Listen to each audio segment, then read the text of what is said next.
Assalamualaikum warahmatullahi wabarakatuh. Bertemu kembali bersama saya Bapak Warsim di channel kita dari Jendela SD. Hari ini kita akan melanjutkan pembelajaran kita untuk kelas 5 tema 3 makanan sehat. Subtema 2 pentingnya makanan sehat bagi tubuh pada pembelajaran yang keempat. Di pembelajaran kita yang keempat kali ini, fokus pembelajaran kita adalah bahasa Indonesia, IPS, dan PPKN. Sebelum kita mulai belajar, mari kita berdoa terlebih dahulu. Berdoa mulai.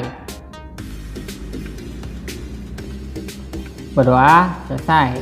Oh ya, jangan lupa tekan dulu tombol subscribe dan aktifkan loncengnya supaya kamu tidak ketinggalan update video dari channel ini. Baiklah, mari kita ikuti pembelajaran berikut ini. Ayo berdiskusi. Masih ingatkah kamu dengan gambar aktivitas pasar di atas? Ceritakan hasil pengamatanmu kepada teman sebangkumu.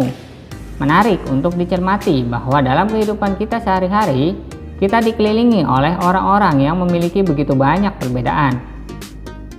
Akan tetapi, semuanya saling bekerja sama. Tuliskan alasan-alasan mengapa orang-orang yang memiliki perbedaan seperti perbedaan agama, suku bangsa, usia, dan pekerjaan dapat saling membantu dan bekerja sama. Kamu dapat menuliskan alasanmu dan juga menanyakan kepada teman-teman yang lain tentang alasan mereka. Tuliskan semuanya dalam kotak-kotak di bawah ini. Nah, di sana terdapat banyak kotak-kotak ya. Salah satu contohnya, menurut pendapatku, semua orang dapat saling bekerja sama sekalipun berbeda agama, suku, adat istiadat, dan pekerjaan untuk memenuhi kebutuhan hidup mereka.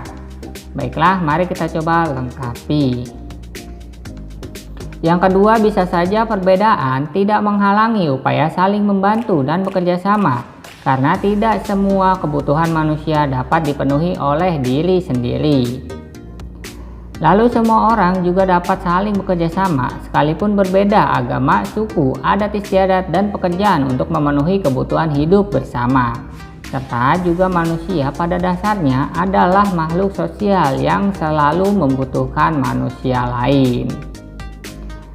Ayo mengamati. Nah, di sana terdapat gambar-gambar adat istiadat dan budaya serta juga ada peta Indonesia ya. Apa yang kamu lihat dari beberapa gambar di atas? Apakah hubungan semua gambar tersebut dengan gambar peta Indonesia? Jelaskan. Maka alternatif jawaban yang bisa kamu berikan adalah Indonesia adalah negara kepulauan yang terdiri dari ribuan pulau. Dengan ribuan pulau yang dimilikinya, Indonesia memiliki keragaman budaya dan adat istiadat yang mewarnai kehidupan sehari-harinya. Oleh karena itu, kita sebagai anak bangsa seharusnya mampu saling menghargai dan menghormati perbedaan yang dimiliki dan menggunakannya sebagai modal pembangunan. Ayo membaca. Bangsa Indonesia memiliki sebuah semboyan yang luar biasa, yakni Bhinneka Tunggal Ika. Bhinneka Tunggal Ika memiliki arti berbeda-beda tetapi tetap satu tujuan.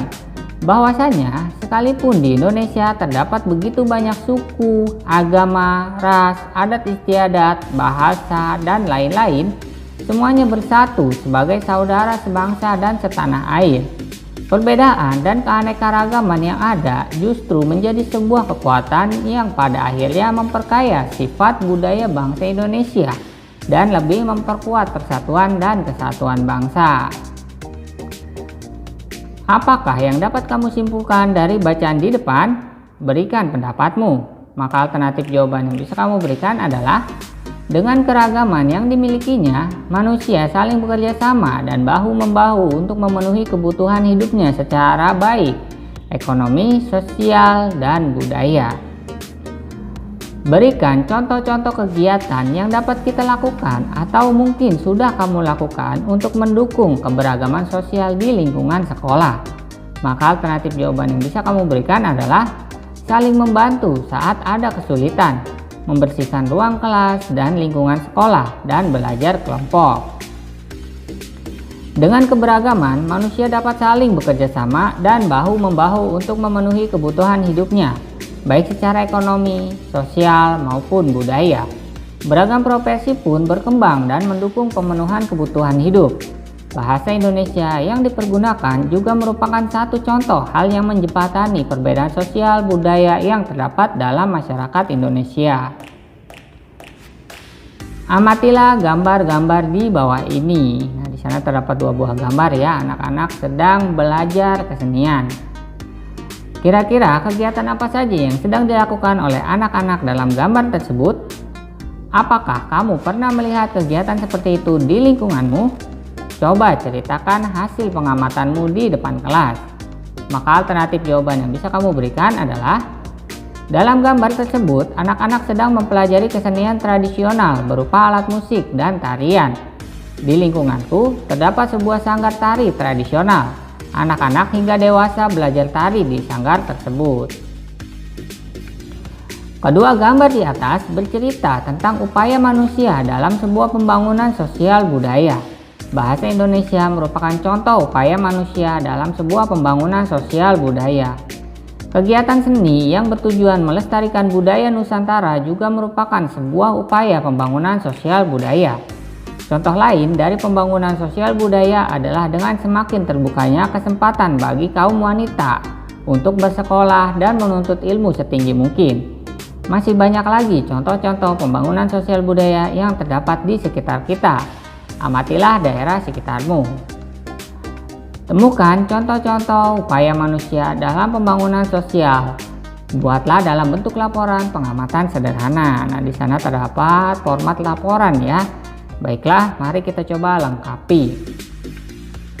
Untuk judul laporannya bisa laporan pengamatan pembangunan sosial budaya. Kemudian tujuan laporannya mengetahui bentuk-bentuk pembangunan sosial budaya.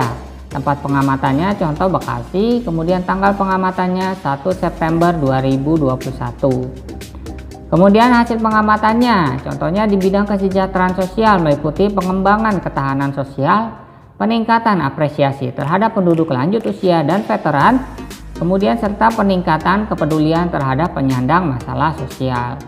Lalu di bidang budaya dan pariwisata adalah pengembangan dan pembinaan kebudayaan nasional, pelestarian apresiasi nilai kesenian dan kebudayaan tradisional, perwujudan kesenian dan kebudayaan tradisional Indonesia sebagai wahana pengembangan pariwisata dan pengembangan pariwisata. Lalu kesimpulannya, pembangunan sosial dimaksudkan untuk meningkatkan kesejahteraan sosial di mana kebutuhan setiap anggota masyarakat secara sosial, ekonomi, dan spiritual dapat terpenuhi. Simaklah percakapan antara Benny dan Siti di bawah ini. Dayu bertanya, kalau kamu, apa contoh yang dapat kamu berikan tentang pembangunan sosial budaya, Ben? Lalu Benny menjawab, menurutku, acara kuliner Nusantara yang sering diadakan di lingkungan sekitar kita merupakan contoh pembangunan sosial budaya. Dengan begini, kita dapat melestarikan makanan khas daerah. Kita juga turut memperkenalkannya kepada orang-orang lain yang berbeda kebudayaan dengan kita untuk turut mencicipi dan bersama-sama menikmati makanan khas daerah tersebut. Kemudian Siti menanggapi, betul sekali Ben, kamu tahu tidak, acara kuliner Nusantara yang diadakan minggu lalu itu sukses besar loh. Semuanya berkat iklan-iklan di media cetak dan elektronik yang beredar sejak sebulan sebelumnya. Pesona Pangan Nusantara ke-10 Jogja Expo Center 27 November sampai 1 Desember 2015. Iklan memang harus dibuat semenarik mungkin agar dapat menarik perhatian mereka yang melihatnya. Oleh karena itu, penting untuk selalu berhati-hati dalam penyampaiannya. Berikut adalah kegiatan yang sebaiknya dilakukan bersama-sama dengan orang tua di rumah. Ayo mengamati. Amatilah 2 buah iklan di televisi dan tulis kata kunci dari iklan tersebut. Diskusikan dengan teman-temanmu keesokan harinya tentang iklan dan kata-kata kunci yang kamu temukan. Di sana terdapat judul iklan ya, kolom-kolom. Baiklah, mari kita coba lengkapi. Untuk yang pertama misalnya iklan sosis so nice. Kata kunci iklannya kan main rasanya, juga ada sosis favorit kita semua. Kemudian judul iklan kedua ada iklan susu Real Good. Kata kunci iklannya yaitu jajan Real Good, jajanan beneran, serta susu Real Good rasanya good beneran. Ayo membaca. bacalah percakapan di bawah ini secara bergantian. Jadi, tidak kita belajar bersama hari ini? Tanya Siti. Jadi ya, di rumahku, jawab Udin. Asik, seru Dayu. Kemudian Udin berkata, aku sudah menyiapkan minuman ringan loh. Itu yang sedang banyak diiklankan akhir-akhir ini di televisi. Sejak saat ada iklan itu, aku selalu membelinya. Kemudian Siti menanggapi, wah, setauku semua jenis minuman ringan itu tidak baik bagi kesehatan, Din. Kadar gula dan pengawetnya tinggi. Belum lagi bahan-bahan kimiawi lainnya. Jangan terlalu sering mengonsumsi minuman ringan seperti itu. Kemudian Udin berkata, bisa jadi kamu benar, Siti. Pamanku pun pernah mengatakan hal yang sama. Namun, di iklan disebutkan bahwa minuman ini mengandung banyak vitamin dan mineral. Artinya, minuman ini juga memiliki manfaat, bukan? Kemudian Dayu menanggapi, tentu saja, semua iklan dimaksudkan untuk menarik hati pembelinya, Din. Akan tetapi, tidak semua yang diiklankan itu memang benar adanya. Kita harus selalu berhati-hati dalam memilih apa yang akan kita konsumsi. Lalu Siti menambahkan, setuju dengan Dayu. Wah, ternyata penggunaan kata-kata kunci itu sangat bermanfaat ya, terutama untuk menarik perhatian pendengar dan pembaca. Jika memang demikian, bagaimana kalau kita membuat sebuah larutan minuman sehat sendiri? Betul sekali, Siti. Sekarang ada yang dikenal dengan infused water atau minuman berenergi. Infused water atau spa water atau dalam bahasa Indonesia disebut dengan air infus sedang menjadi tren kesehatan yang baru di luar negeri. Kini air infus juga merebak sampai di Indonesia. Air infus ini adalah air bening yang telah diberi tambahan potongan buah atau herbal sehingga memberikan sensasi rasa air tertentu. Air infus bermanfaat bagi kesehatan. Secara teknis, air infus dibuat dengan memasukkan irisan buah-buahan ke dalam air putih. Kemudian didiamkan beberapa jam sampai sari buahnya keluar dan air akan berubah rasanya. Namun, jangan hanya ikut-ikutan mengonsumsinya. Kenali dahulu manfaat dari bahan-bahan yang dimasukkan ke dalam air dalam botol tersebut.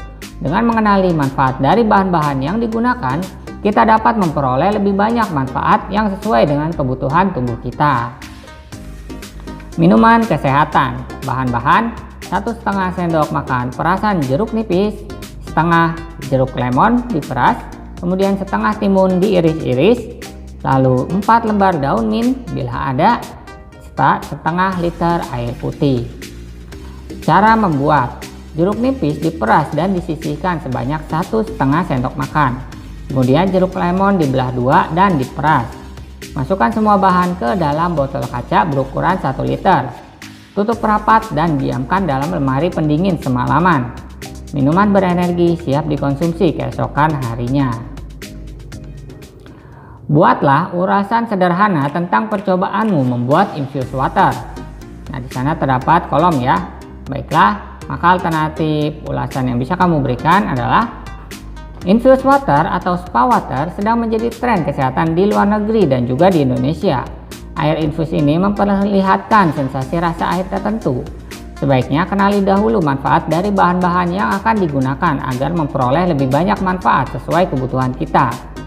Cara pembuatannya pun cukup mudah, hanya dengan perasan jeruk nipis dan lemon serta campuran bahan lainnya dimasukkan ke dalam air dan didiamkan semalaman dalam lemari es. Baiklah, cukup sekian video pembelajaran hari ini dari Bapak. Like jika kalian suka videonya, dislike jika tidak suka, serta jangan lupa share kepada teman-teman kalian yang kelas 5 SD supaya mereka lebih mudah dalam memahami pembelajaran yang sama. Tuliskan juga komentar kalian pada kolom komentar di bawah sebagai bentuk dukungan pada channel ini, serta di mana saja hal-hal yang perlu diperbaiki. Subscribe channel ini supaya terus berkembang dan memberikan informasi yang berwawasan dan bermanfaat kepada kalian. Kurang lebihnya Bapak mohon maaf. Bapak akhiri, terima kasih. Wassalamualaikum warahmatullahi wabarakatuh.